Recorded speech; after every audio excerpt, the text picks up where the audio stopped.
August 20th, 1989, 16 shots rang out from a $4 million Beverly Hills mansion. When police arrived, they found wealthy businessman Jose Menendez and his wife Kitty shot dead. Their two adult sons would eventually confess to the crime, but their defense painted a picture of a cruel and sadistic father that got pleasure out of abusing his two sons, and a mother who knowingly allowed the continued abuse. The country watched every moment of this televised trial, and we were a split nation on how these brothers should be handled.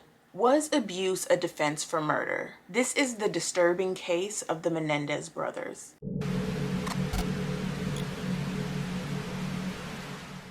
Hi, my name is Tasha, and this is my series White Rabbit, where we deep dive into anything spooky, odd, or just interesting while I apply some special effects makeup. I want to give a trigger warning because this story is very disturbing. There's a lot of child abuse, so if you find it hard to watch things like that, if that's very triggering for you, this may not be the video for you. You need to leave. Watch at your own risk. I don't feel like I ever get too graphic on this channel, but different people have different thresholds, so I just want everybody to take care of themselves. That being said, today's makeup is inspired by a line that one of the brothers said. I can't remember if it was Lyle or Erik, but one of them said after the murders that it was as if my entire life had turned to ash. And that line really stuck out to me, and it reminded me that I wanted to try a burned or scorched skin look. So I thought this would be the perfect story to try that out, and it turned out so great. I'm so proud of it. I love it. I'm so ready to show y'all. I've already filmed it, obviously, but sometimes it works out really well, sometimes it doesn't. And this one worked out well. If you like this type of content, please remember to hit that subscribe button. And if you want to see more of me, you can follow me on my other social medias, which I will link below. I will list those below along with links to everything that I used to make this video possible. Okay, let's get started.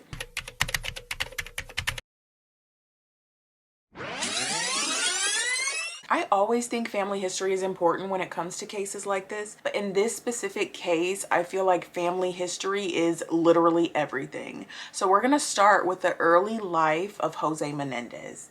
Jose Menendez was born in 1944 in Havana, Cuba. He came from a very long line of wealthy individuals. His entire family was wealthy. His extended family was wealthy. His ancestors could be traced back to Spain, and they were wealthy as well.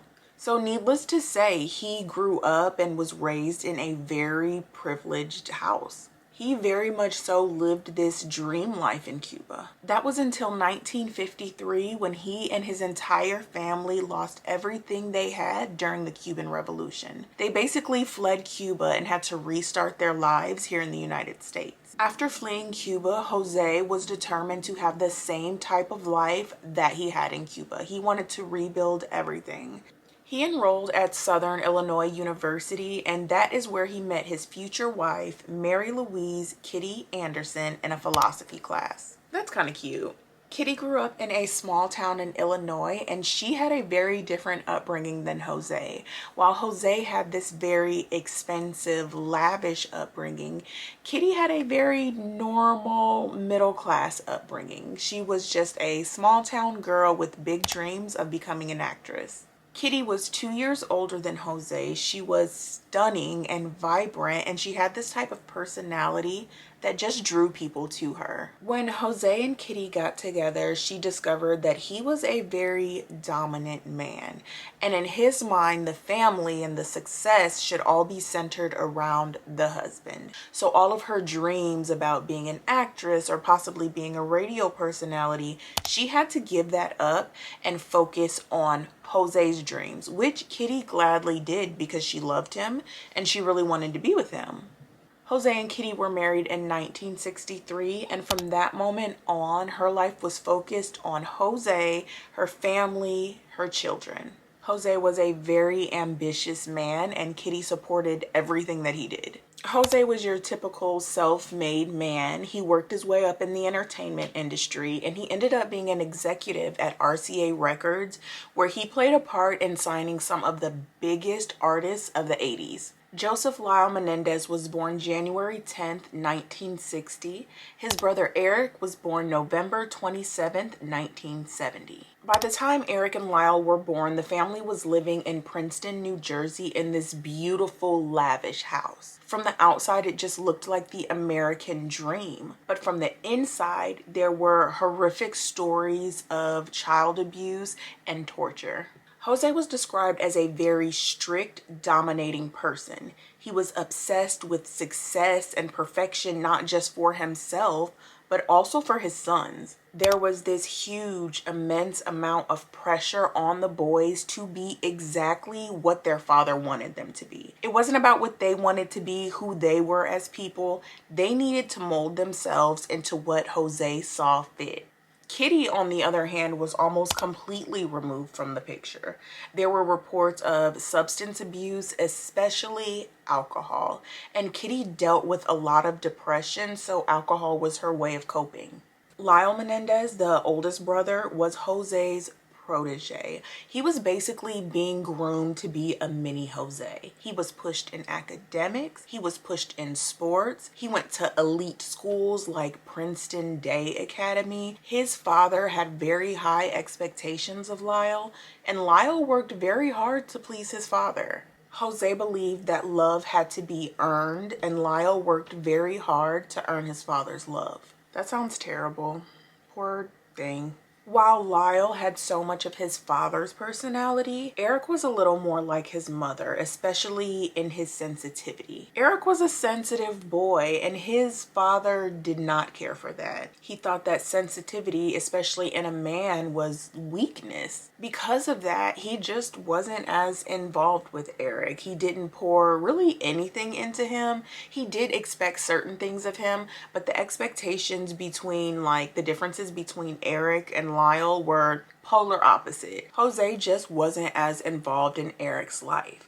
Erik loved tennis. He poured himself into tennis and he was really good at it, but his father didn't really care because he didn't expect that much from him anyway. He thought that Lyle was a better tennis player, so he didn't even allow them to practice together because he said that Lyle needed to practice with good tennis players and Erik was not good, so why practice together? It would help improve Erik's tennis skills, but he didn't really care about improving Erik's tennis skills. But both of the boys had everything. They had so many physical things. From the outside looking in, they just looked like spoiled rich kids. But both boys would later testify that life inside this home was unbearable. So now we're going to get into the most controversial part of this story, and that is the alleged abuse. In the years leading up to the murders, both Erik and Lyle claimed that they were the victims of sexual, physical, and emotional abuse by their father, Jose. The brothers alleged that their father began inappropriately touching them at just the age of 6. And worse than that, so many people knew what was happening to them and no one did anything to stop it. Several witnesses would end up testifying to the fact that they saw with their own eyes cruel treatment from Jose to his sons. And several witnesses came forward and said that they were told that Jose was touching the boys inappropriately. One family member stated that at a gathering when Lyle was about 5 years old, Jose put him on top of a countertop and he was encouraging him to jump off, like, jump into daddy's arms, I'm gonna catch you, I'm right here. And when he jumped off the countertop, Jose backed away and let the little boy just come like crashing to the ground. And when he did that, Jose went up to Lyle and said, "Never trust anyone." Jose's sister reported that when Erik was just 2 years old, Jose made him hang onto a bar and he lifted this bar off of the ground to where his little feet were just dangling.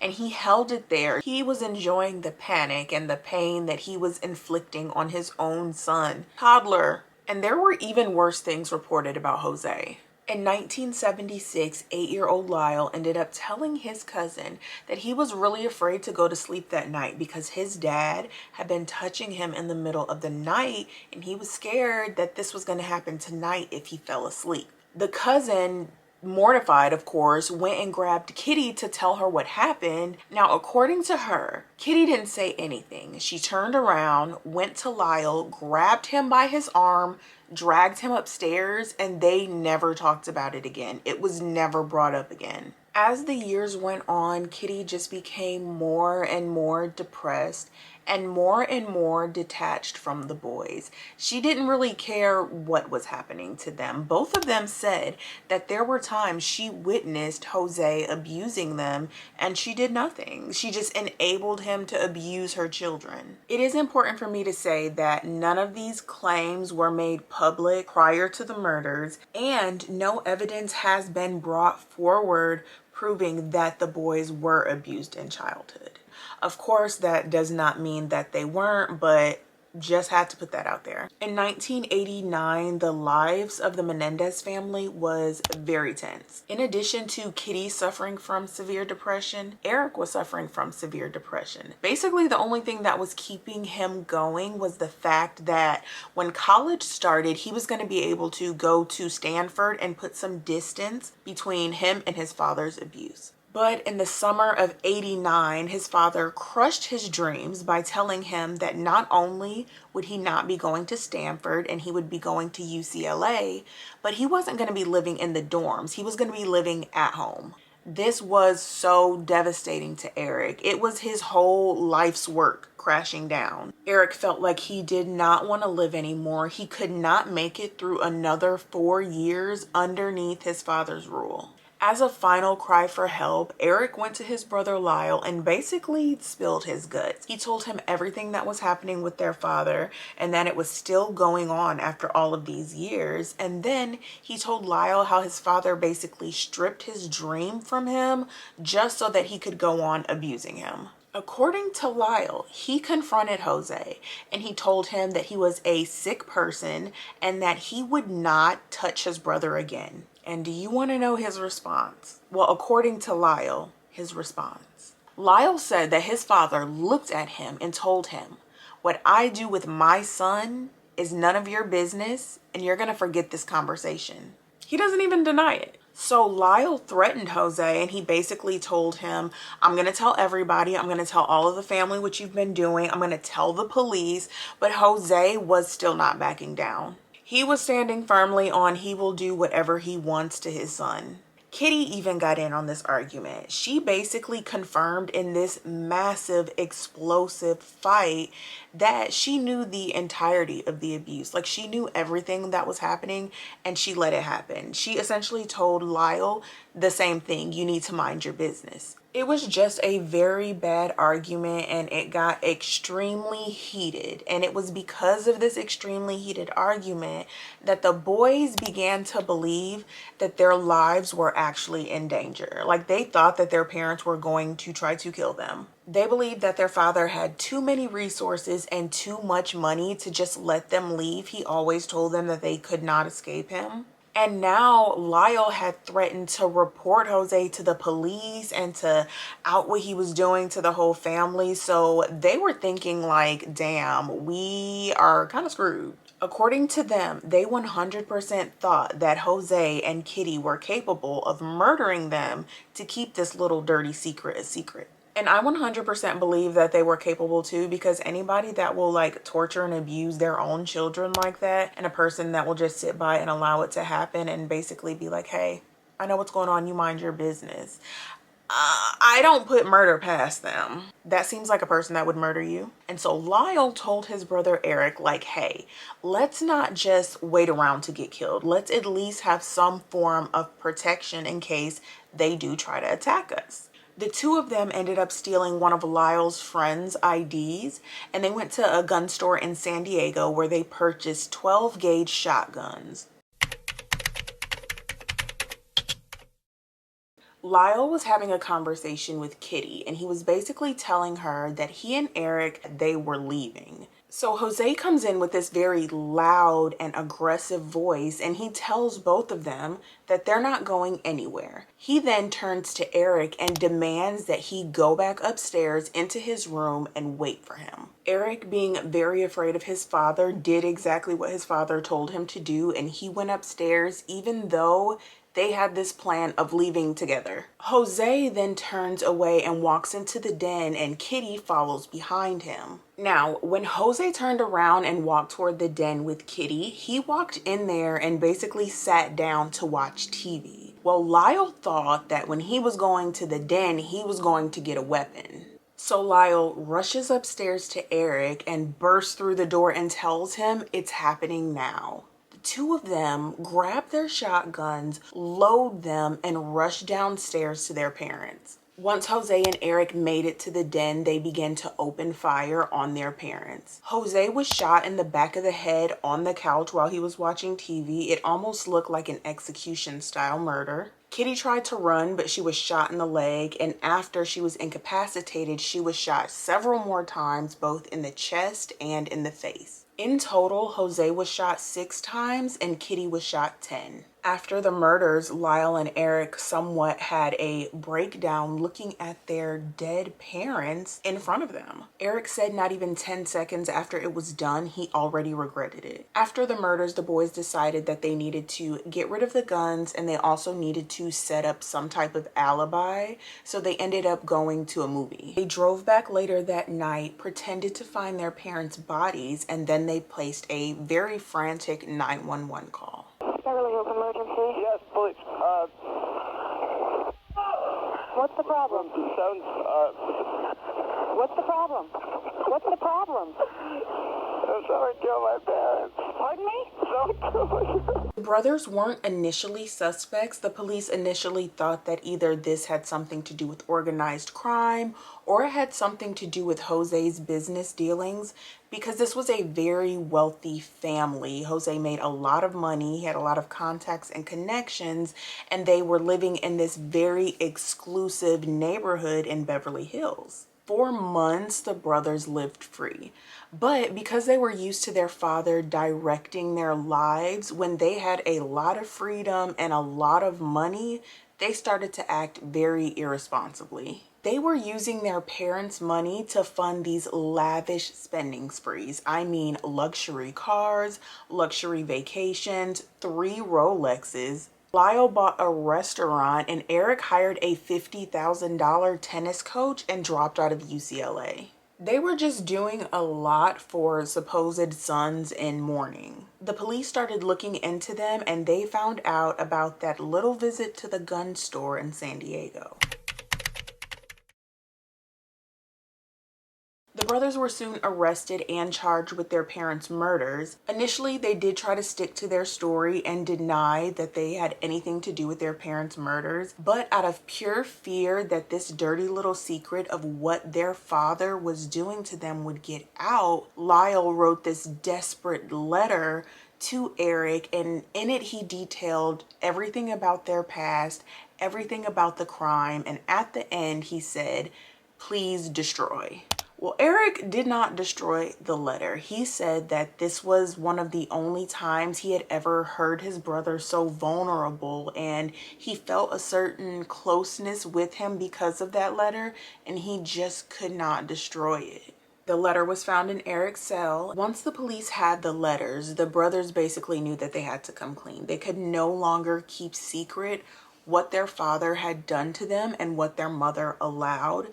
Otherwise, everyone would think that they were just these spoiled rich boys that wanted to kill their parents for money. The defense team, led by Leslie Abramson, had argued that the boys committed this crime because they had been pushed to the brink by years and years of abuse by their father. So many people testified to have seen the abuse, to have heard about the abuse, and nobody did anything, but lots of people were ready to come forward now. There was testimony by family and friends. The prosecution could not find a single person to get on the stand and say nice things about Jose. He intimidated everyone. No one liked working with him. No one liked interacting with him. There were no character witnesses called for him. The position of the defense was that the boys genuinely feared for their life in that moment, and they thought that their parents were going to kill them. What did you think was happening? I was sure that that was it. They were in the den, and my dad had closed the doors, and I didn't believe that Dad was going to finish any movie or talk to Erik. I thought he was just buying time. But the prosecution painted a very different picture of the boys. Their position was that Erik and Lyle were spoiled little rich kids that killed their parents for money. And their evidence of this was the lavish spending sprees that the boys went on immediately after their parents' deaths. They also argued that the crime was clearly premeditated because they had bought the shotguns days before the murders. Okay, now let's get into the evidence. One of the more controversial pieces of evidence was a confession by Erik to his psychologist. Erik, riddled with guilt, told his psychologist everything that happened in a therapy session. The conversation was recorded and the prosecution had the tapes. They wanted to play these tapes in court because it showed all of the planning that went into these murders. It showed that they were thinking about killing their parents. It showed how they tried to cover up. The defense fought really hard to keep these tapes out of court, citing doctor-patient confidentiality. And this was really damaging to the defense's case because they were stating that this was some type of spontaneous event, that all of a sudden the boys felt so threatened that they just needed to defend themselves. Listening to those tapes makes that harder to believe. Then there was the forensic evidence. The autopsy revealed that Jose was sitting there watching TV and he had been shot almost execution style, and that could not be self-defense. Kitty was shot multiple times close range, and this suggested an elevated level of anger or rage. So after both sides prevented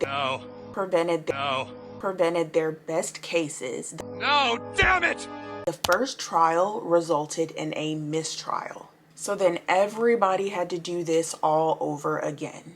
Now we have to talk a little bit about this second trial, okay? The judge in this case is the same judge that was on the O.J. Simpson trial. Now, the week before the Menendez brothers' second trial, O.J. had gotten acquitted, and the public was furious with this judge. This judge got so much backlash that he was basically desperate to get into the good graces of the public again. And that is why a lot of people believe that he took the stance that he did during the second trial. And you'll know what I'm talking about in a second. But keep that in mind, okay? In the retrial, the judge ruled that the abuse was irrelevant. According to the judge, the boys were basically using the battered woman's defense, and they weren't women, so they couldn't be battered and the abuse didn't matter. He didn't say exactly that, but in a nutshell, that's what it was. They could not bring up the abuse anymore. Of course, that's devastating for the defense. Family and friends that testified in the first trial, not only about the abuse of the children, but also about just what type of person